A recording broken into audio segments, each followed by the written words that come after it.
We're back with another Man Up recorded session, and I've got the lovely Son with me today, who, again, we've met through LinkedIn. I feel like everybody I talk to on the Man Up sessions, I meet through LinkedIn because it's such a wonderful place. But we've kind of had some conversations off air as well. And you're in a quite unique position in terms of doing what you do and why you do it. So I'd like to just throw it open to you and hit us with as much as it can come out of your mouth at Yeah, once, I guess, sure. and tell us about why you do what you do. So I'm a clarity and decision coach. I also do something called high magic, which is sort of energy work. And most of my clients have been men. And so I do kind of specialize with working with men. And the reason for that, it was never really thought out to be that way. It's just happened all my life. I've been in male dominated industries. I've thrived in them. But the biggest thing that I've seen in my life, my dad died when I was 23 very suddenly. And through the course of the last couple of, decades, and even the last few years, we've seen quite a few men lose their lives, late 40s, early 50s. And it just all got me thinking when I had complex PTSD. So when I was going through my therapy, just looking back at my dad's journey as well, because obviously his journey, his decisions had impacted me. But then once I dealt with my stuff, it opened me up to looking at things from his perspective and why he did the things he did, why he made decisions the way he did. And it made me really feel, especially when we lost other people, why it was happening to mostly men. And for me, obviously, I've got a very personal reason as to why I do coach mostly men, and it's because of my dad's journey and the people that we've seen lose their life. And it's not really through that. None of them died by suicide. Their health, without them even realizing, some of them were super fit, but the mental stress they carried internally, all those things, they build up. And it's the one thing that I feel people still don't talk about, is that it's not the only way that people leave this world. It's the physical issues and challenges because of the emotional stress we hold inside of ourselves, that can cause a lot of the health problems, and even for people to lose their lives, which is what happened with my dad. I mean, a lot of people call it as burnout, and you know they always associate burnout with doing too much, but it's rarely that. It's that lack of fulfillment because you're making all these decisions in your life that relate to either making other people happy or living up to outdated stereotypes. And I know, my dad's not here to tell his side of the story, but from the outside in, he was holding on to stereotypes that he was brought up to believe were true culturally. And, through the family, he lost his dad at a young age as well. So he was the only man in the family looking after three women. And you see it now, even in this day and age, where the world has changed so much, yet people are still holding on to the version of what they think is masculinity or what they're taught. And I feel that even though, you see posts talking about suicide rates and so on, that particular issue isn't talked about enough. The impacts on your physical health because of your mental health, and the risks that poses as well. And looking at all the stats and everything, fine, people want to raise awareness.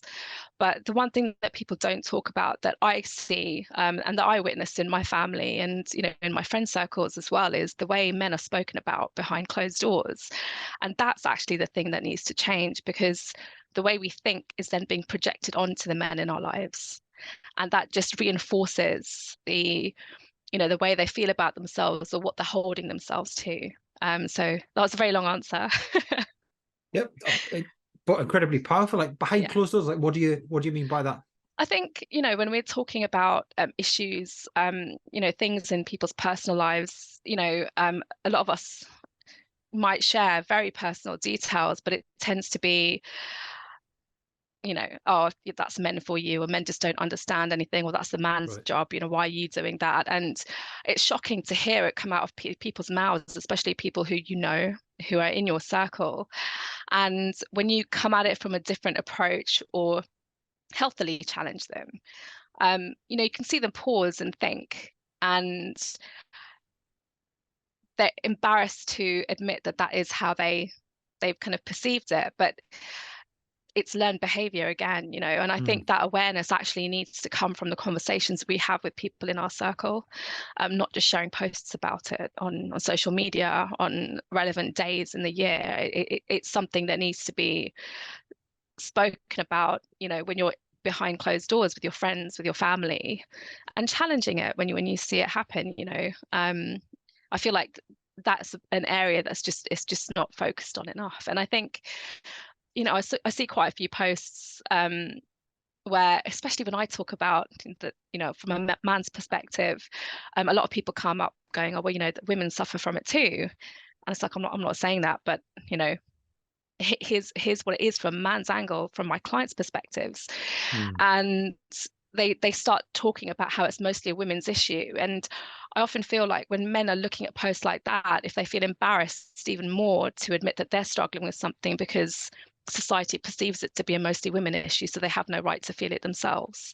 And I think all that compounds into them just not speaking about things, or not opening up, or reaching out for the right help that they need. I mean, that must be an incredible process to go through, to have those conversations, because a lot of the time I'd imagine some of the guys that you chat to are sharing stuff with you that they maybe don't even share with their partner, their loved ones, and that they're the nearest and dearest, for fear of that judgment, or the fear of that, like you said earlier, being kind of almost tarnished, and saying that's something you should just be able to deal with. Yeah, it's interesting. And I think sometimes, it would have been great to have had those conversations with the people that we've lost as well, which, it's, you kind of look back, and it's why I do what I do, because, the more you can even just help that one person. I think, yes, there's a lot to be said for changing other people's behavior, but again, working with the individual and making them get clear on their own foundations, and to change their way of thinking, so that regardless of how other people are talking or projecting on them, that they know that it's not an issue with them, it's an issue with the other people who haven't dealt with their stuff. So how do you start that? How does that kind of conversation piece start, and someone kind of reach out to you? Does it tend to be somebody who's maybe hit rock bottom, or is it people looking for more out of their life? Like, how does it start? It's people looking for more out of their life, and usually it's business. So we're all kind of driven by wanting to do better in our businesses. And I think the last thing all of us struggle to admit that we're struggling in life a little bit. And it's interesting because, if you don't solve things in your life, it leaks out into your business anyway. It's going to happen. And so I've had people that have worked with me in my group program and one-to-one, where they're coming to me with a particular challenge, and it's always, oh, I'm lacking direction in my business. I'm struggling in my business. And then with a few kind of questions in the process that I go through, it's trying to find that root cause, and the root cause is always personal. And so that's where we start. And it doesn't have to be, an oversharing over 10 or 12 sessions. It's getting to that root problem and providing a logical approach as well. But the process, whatever gender, is the same. You have to look to see how you're making decisions and what they're based on. And that's where people go wrong. And if you're making bad decisions in your business, you're absolutely going to be making them in your life as well. So fixing that is always the key. The root cause might be slightly different for each person, but being able to take control of that, and I always talk about values. So being clear on who you are, who you don't want to be, what you stand to lose if you make the wrong decision or make the wrong choice. Once you have that conviction, those steps become much easier to, eventually you'll do it on autopilot. But yeah, it's always going to be a bit hard work at the beginning. It's a bit almost like reprogramming kind of how you see yourself and how you kind of value yourself. And wow. Yeah. And one of the things you said at the start is it's high energy. So I like straight away, as soon as you said that just piqued my interest. So when you talk about high energy, can you just explain a little bit by what you mean by that? So it's something called high mag. I was just about to say, because I'm imagining it's kind of people bouncing up and down one of those trampolines with like aerobics weights and stuff. Obviously, it's not that, but that's the image that I had in my head. So I apologize. No, not at all. That's actually a pretty fun image to have. Yeah. It's called high magic. So it's kind Sorry, of high magic. Yes, no, that's okay. apologies. So I kind of combine it with energy work. So actually the clients that work with me on that, there's no Zoom or phone call. And it's really interesting because most of the clients I have that come to me for that are men. And it's interesting because it tends to be very, considered very woo-woo and very hocus pocus, but they don't even need to see me on the session. So I do it all remotely. And it just allows me to tap into the core problem that they're going through to give them clarity in the challenge they're struggling with in one session. And that helps them. I think it helps, especially where people struggle to talk about their emotions. Hmm. It kind of gives them a way to find the problem and deal with the problem without having to talk about it in the way they do. And more often than not, they open up a lot more after that first session as well.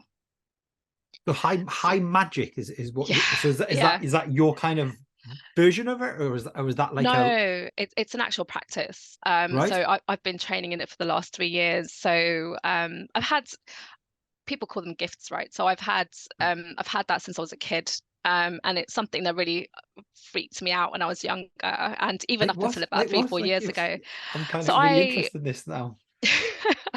so I can, if you do a session with me, I will see the experience that might have happened to you as a child very vividly, as if I'm there. And so it's always strange because the session freaks me out too. I'll be there seeing things and I don't interpret it, but all I can do is literally list what I've seen or any Wow. messages that I receive. And every session, like I'll be after, it's an hour long session. So after the session, I'll write down everything that I've seen and the areas where I can feel the emotional blocks that I remove. So I remove the emotional blocks I can see in your body too. And as I'm writing it out, that always the response is just like, what the fuck? Like, or Mm. that's just really freaking. I'm like, that just freaked me out too. So I try not to think about it so much as well. But it's taken me 3 decades to kind of accept it and to actually train in it. I think the one thing for me was that I struggle to talk about it because there's still quite a few taboos around it. People do talk about it a lot more, but when they do, it can tend to be quite fluffy. And I'm very process oriented as well. So there's a conflict in my head where most of me just lives off process maps. I need to kind of process map everything and Yeah. document everything.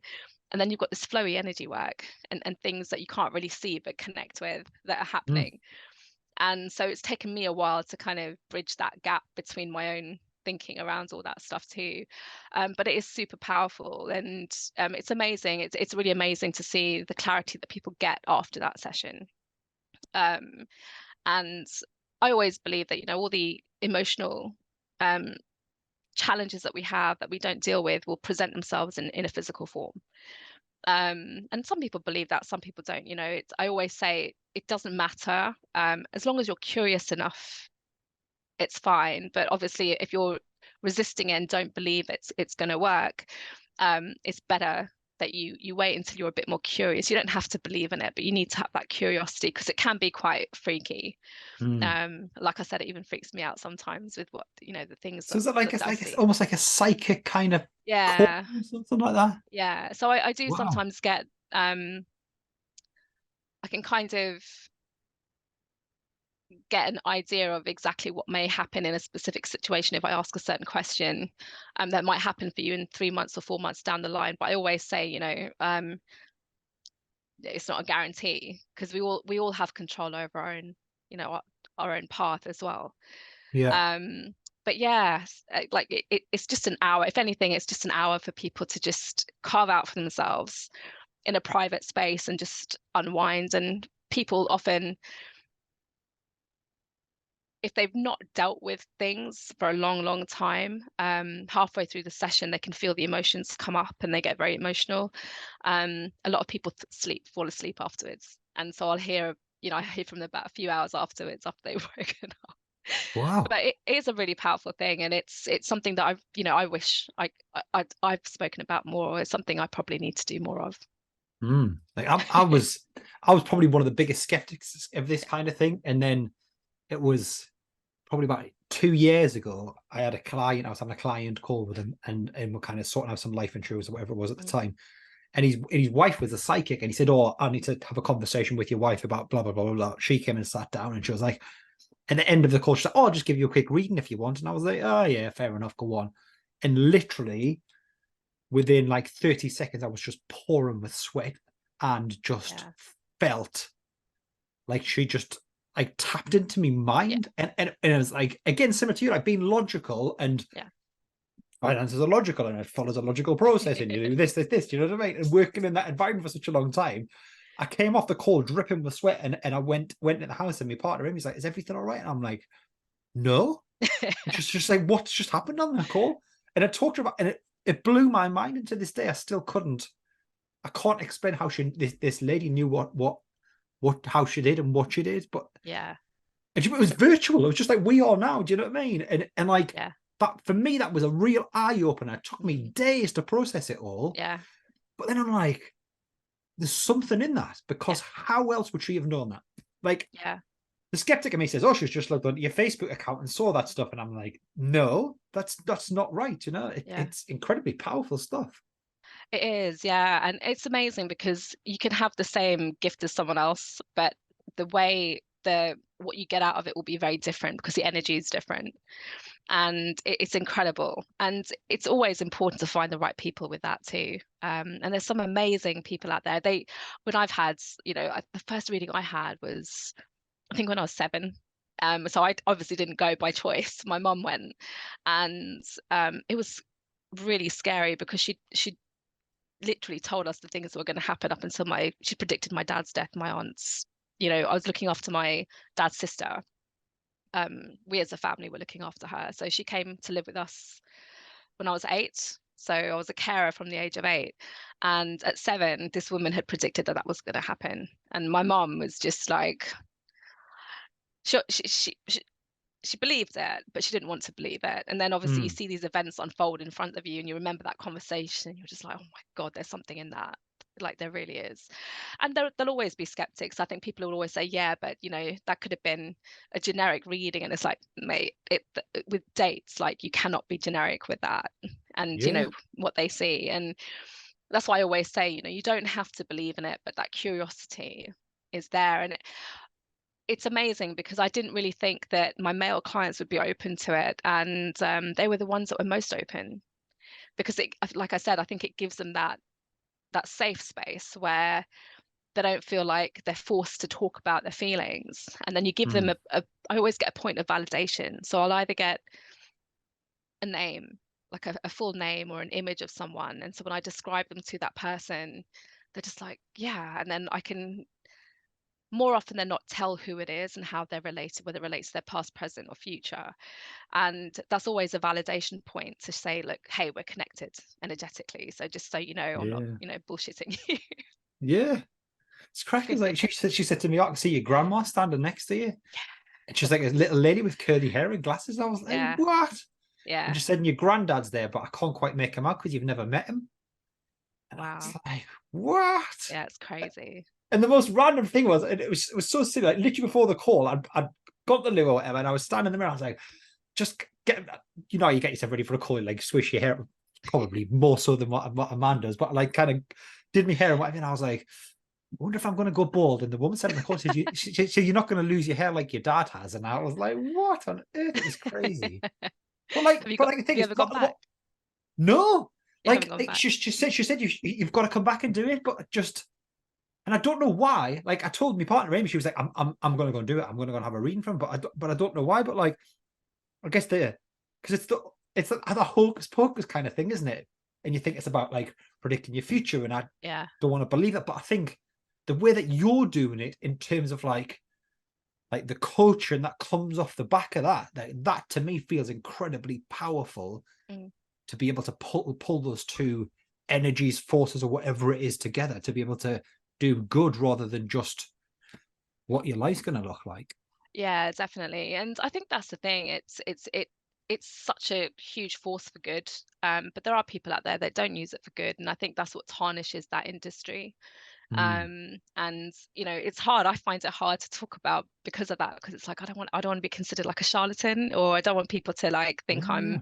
and effectively I'm a witch. Like that's what we are. And um it's sad, because I think when we're in that kind of industry, in that space, yeah, it is about having a business. You'd be lying if you were saying you didn't want to make money, but the main aim should always be that you're opening up people's eyes, not just to the practice of it, but you're doing it for good for them, and to help heal them to an extent.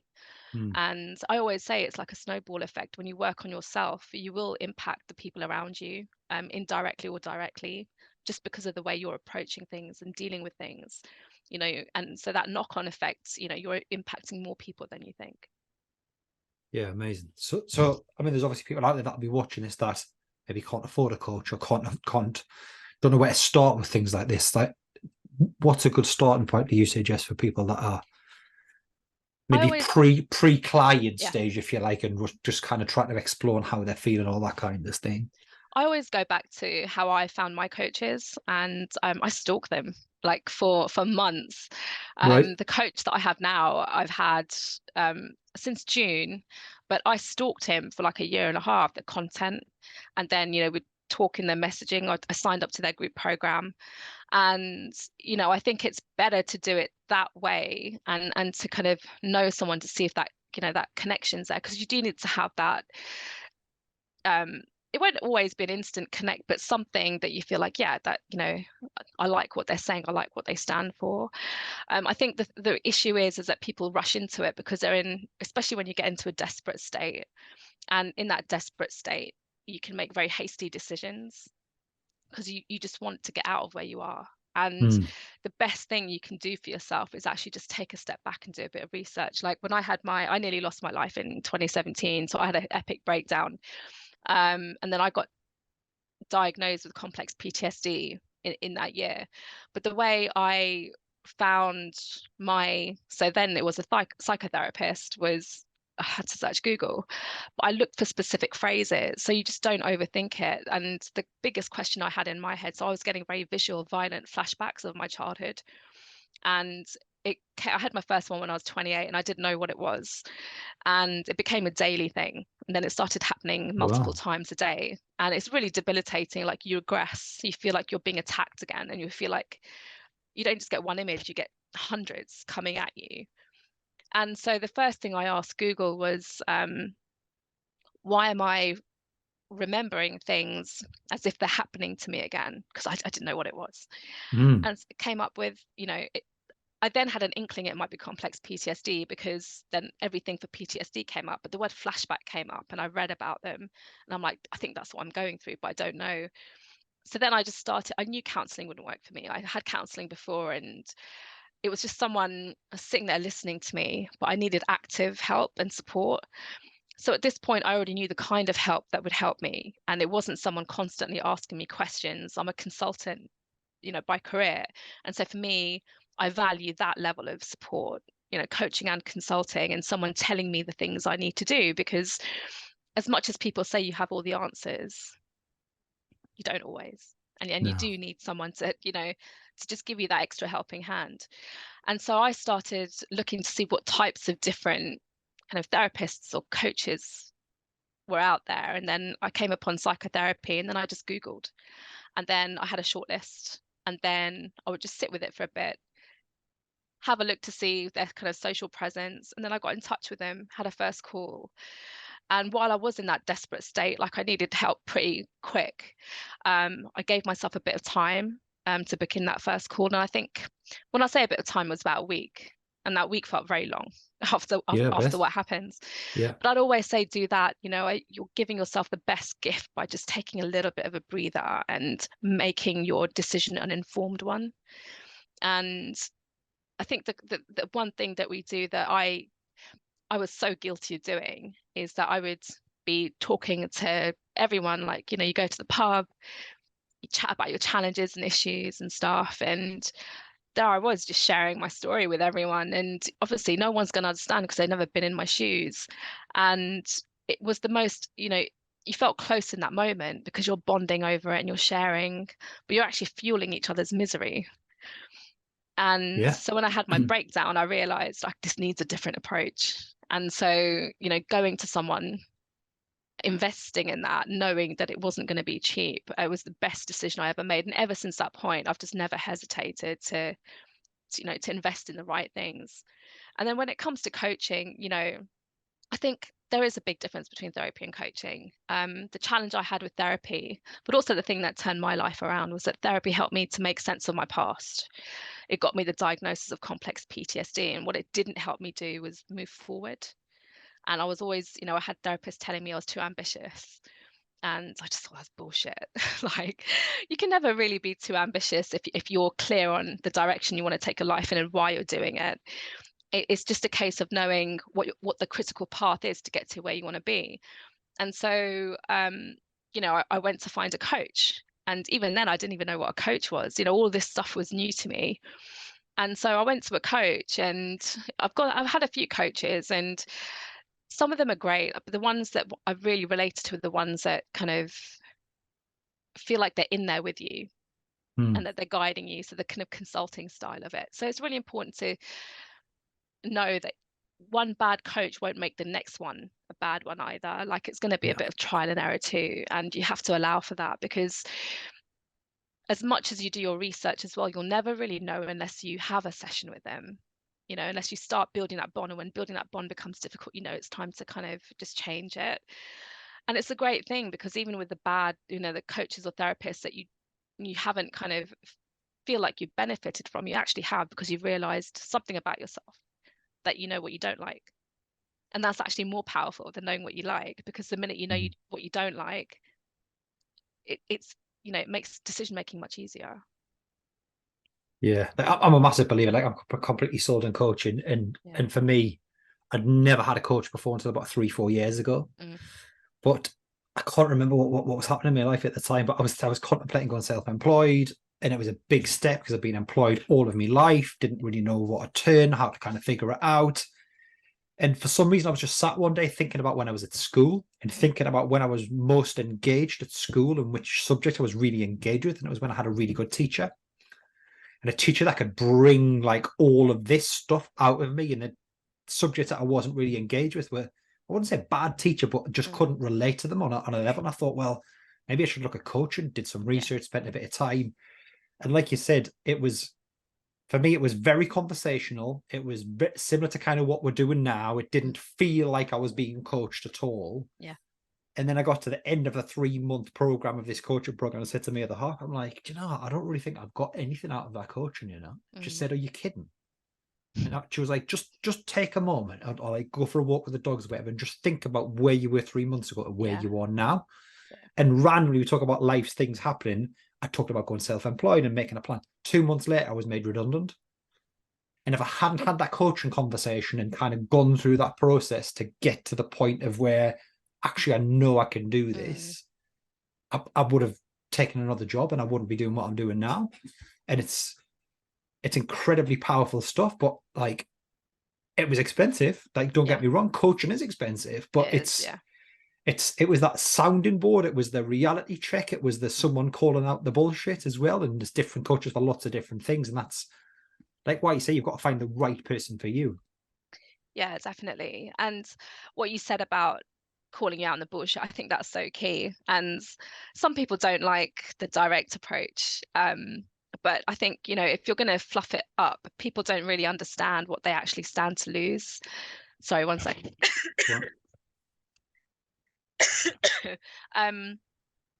They just think it's all going to be, hunky-dory and all fine.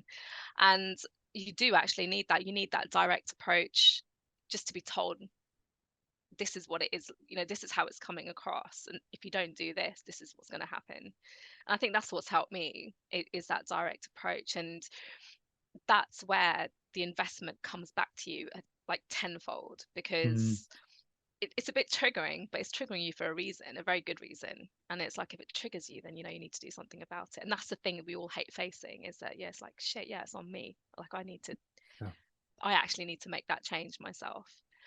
And it doesn't, I think not everyone likes that approach because it's quite in your face. But it's like, well, how long are you gonna beat around the bush for and waste more time? And there's a lot of Like, bullshit out there. There's a lot of there is, coaches yeah. out there that can't walk the walk, Yeah. can talk the talk of just set themselves up as a coach. And like you said, you've done the research and kind of looked at the credentials and stuff. There's a lot of, I think it's quite dangerous. Like it's certainly in the space that I operate in a financial service. It's like financial coaches are telling you how Yeah. to run your life and run your finances, do this and do the other. Mm.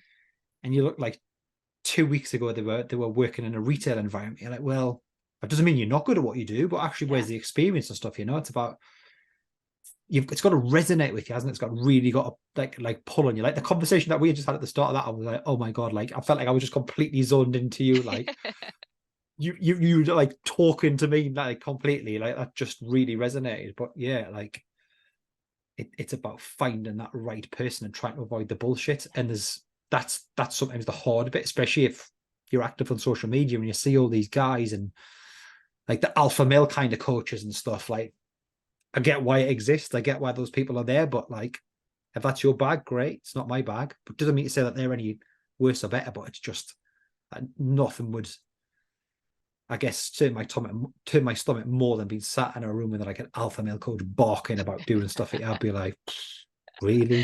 I think, do you know, I think the worst thing is I saw a post the other day and your head just literally explodes because they were saying, oh, if you're one of those people that, it's raining outside and you decide, I'm not going to go for that run, I'm just going to sit on the couch, you're not a high performer. And it's like, mate, if you're spending 24 hours a day focusing on your goals and you're doing nothing else, you're not human. Like Mm, you're not even superhuman, you're just not human. Like you've got to enjoy life as well. And it's a dangerous rhetoric because that's where people just are then working too much on the wrong things.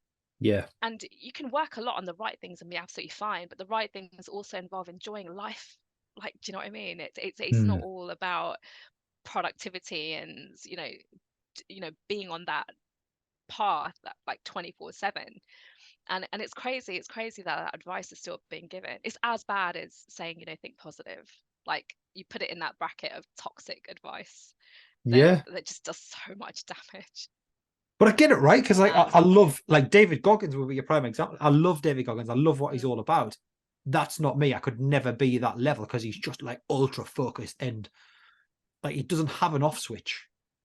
Like yeah. like for me, that would just be I would be destroyed within a week if I didn't have an off switch. You know what I mean? Like I've got to have that time to switch. It's hard to switch off. I get that running a business, and Yeah. for anybody, it's hard to switch off. But Yeah. like he's just on it all the time. Mm. But you can still be ultra focused and not be on all the time as well because I always say that because I'm a bit like that. Like I will, if I'm in the zone, I can be in it for like 18 hours and Mm, be super focused. But the key thing is that you match that level of output with the level of recharge. And that's what people don't do. And actually, if you're not going to get that recharge, it's all right if you have a couple of days of like just being on it, but you absolutely have to have then an equal amount of time to just recharge because you can't do anything if your mental health and physical health aren't going to be there to support you. And it'll come, like what I was saying about my dad and the other people, they were on it constantly, whether it was stuff at home or work or other things. Their mind was constantly on, and it takes its toll and you won't even realize it. And the thing is, like I always say, I was lucky that I survived my breakdown. My dad didn't survive, right? Like he burnt out. And the thing is, we think we're invincible until we're not. The problem is that we're not in charge of the outcome. If your body just suddenly gives up on you because you've been pushing too hard mentally and physically, your body's just going to shut down and you don't have a mm, say in that. And that's the scariest thing. And so that recharge time, whether I don't believe in balance, but I always talk about prioritizing. And it's okay to prioritize work. Like you have to prioritize work at some points. You can only focus on one thing at any given time. For me, like I'm doing my master's right now, and I'll always stay up for 24 hours to do my coursework because that urgency works for me. But the next day I'm just chilling, because if I know if I continue, I'm just going to get really ill, because that happened before. Yeah. And that's what people forget. And they either forget, or they feel like they're not going to be able to maintain that badge of the go-to person, or the person who fixes everything, or being the benchmark that they want to be for everyone else. And actually it's the one thing that's going to take that badge away from you, is if you continue, because then you won't be in a position to do anything for anyone. And it's sad, sometimes it takes us hard lessons, but sometimes that lesson can be, the outcome can be irreversible. And sometimes just listening to something like this can be the trigger that you need. Like, that's one of the great things we do at MANUP, is have conversations with so many different people with so many different perspectives, and it's not one size fits all for everybody, is it? There's lots of different ways to kind of work on yourself, get yourself through some difficult times, lean on other people. There's lots of different coping mechanisms and lots of other things. I've really loved this conversation, so thank you very much for coming on. Thank you. Like, that's opened my eyes to so much, and I've got a feeling we're going to be having some other converstions at some point in the future as well. Yeah, awesome. Definitely. So thank you very much for coming on. Thank you very much for sharing all this stuff with MANUP. And thanks for being a supporter of us. Thank you. Right, I'll just stop the recording stuff now.